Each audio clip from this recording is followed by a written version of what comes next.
Hello and welcome to lesson 4 of module 2 of our free beginner sewing course. I'm Bessie Adebayo and I'm going to be your fashion tutor for this course, and it's supposed to span for 12 weeks or more as the spirit leads.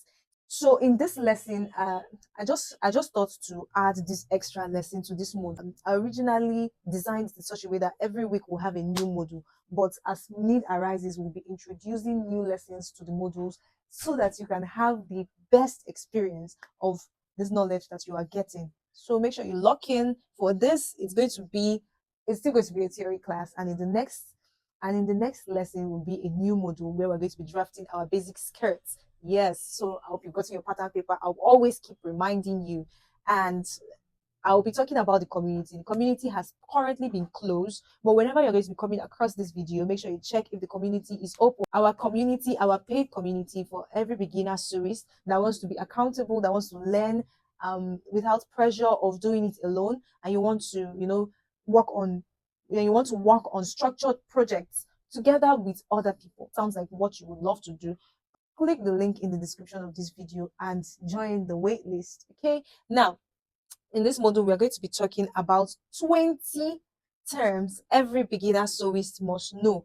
20 terms. Yes, I said 20. It gets easier. The more you learn these things, the more you know, okay, this is what this is for. Okay, this is what I can use this for.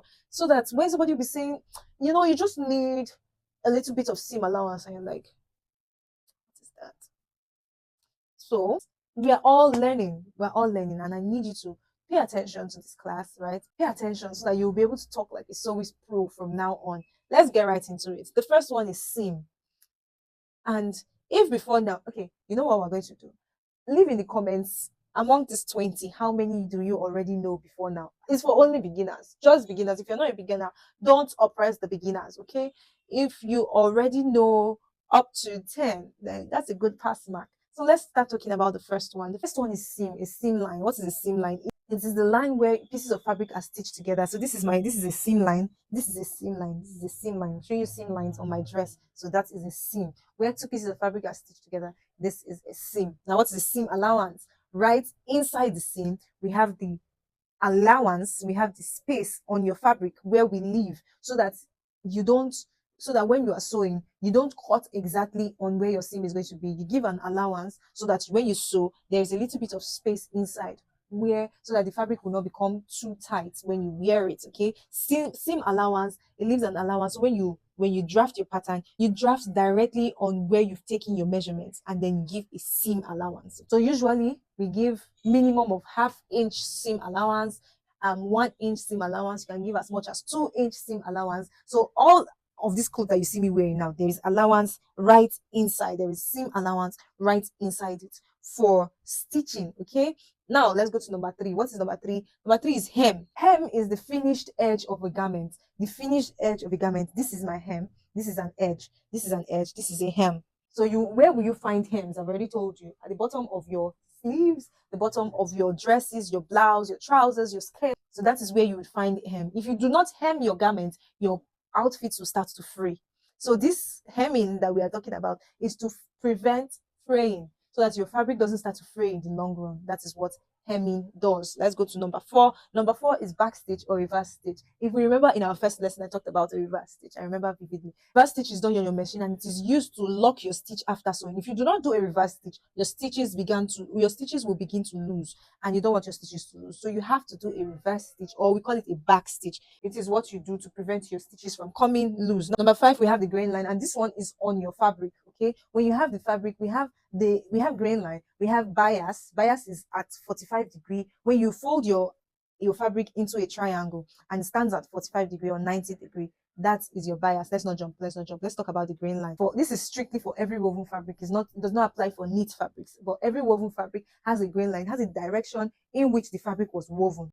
Let me give you an example. So when you hold the fabric, you hold a fabric like this the direction in which it was woven straight down. That is a grain line. This holds the stronger part of the weave of the fabric, and it prevents your garment from twisting, especially for trousers. Your garment has the capacity to twist if you do not cut it on the same grain line. So if you don't cut the front and the back on the same grain line, your fabric might start twisting and to look weird. You might understand what I'm saying. Maybe when you encounter it, it doesn't mean that you've done so much bad. You just know that you didn't cut it on the same grain line. You didn't cut the front piece and the back piece on the same grain line. Maybe one you cut it horizontal and the other one you cut it vertical. So if they are not on the same grain line, it begins to make the fabric to twist because they are not together. Okay. Now number six, we have the selvage. The selvage. Let me just quickly show you what is selvage. You see this part that has this. It is woven thicker than the main fabric. You see it. It is made thicker than the main fabric, and that edge prevents the fabric itself from fraying before it reaches you. So before it reaches your hand, it prevents the fabric from fraying. We call it the selvage, anything, anyhow they pronounce it. So the next one is bias. I was trying to talk about bias earlier. The bias is when you hold your fabric at diagonal. You hold your fabric at 45 degrees, and that one it gives like a flowy feel. Many people use it to sew free flowy skirts. It drapes so beautifully. They use it to sew flay skirts, just like a free form skirt. It is very, very, very beautiful. Usually, when you get it right. Now, the next one we have number eight. We have notches. What is a notch? When you take a scissors and you make a little snip at certain positions on your fabric. They usually indicate several things, especially on your darts. When you create a dart and you notch that point, or you want to join two pieces of fabric together and you want to, maybe it's at a center point of two different fabrics and you want to know where it is. So you notch the point on this fabric and you notch the point on this fabric so that when you are sewing it, you will know that, okay, I wanted to join from this point, and it gives like a kind of remembrance now that you know that you've notched. So a notch is a very tiny snip, not even up to half an inch. It is very tiny, like 1 centimeter or 0.5 centimeter, and you make a notch at different positions. Now the next one is dart. A dart is a folded section where you stitch together the garment that adds shape to a fabric. I would have said that the one I'm putting on is a dart, but this one, yeah, it's an advanced kind of dart. So this now adds shape to my fabric because I have introduced an advanced kind of dart here where I have to stitch it up from the top to the bottom. But this is like a kind of advanced dart that I can use to explain.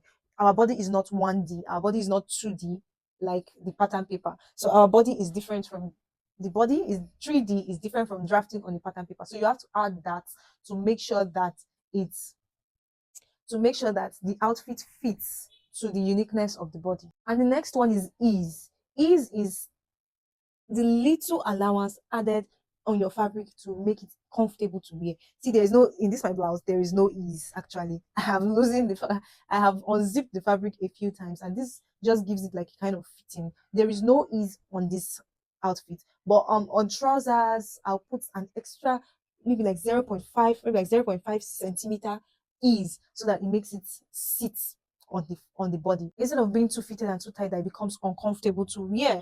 Now let's go to number 11. We're halfway through. Number 11 is basting. What is basting? Basting is a temporary stitch. You can use it by hand or do it by on your machine.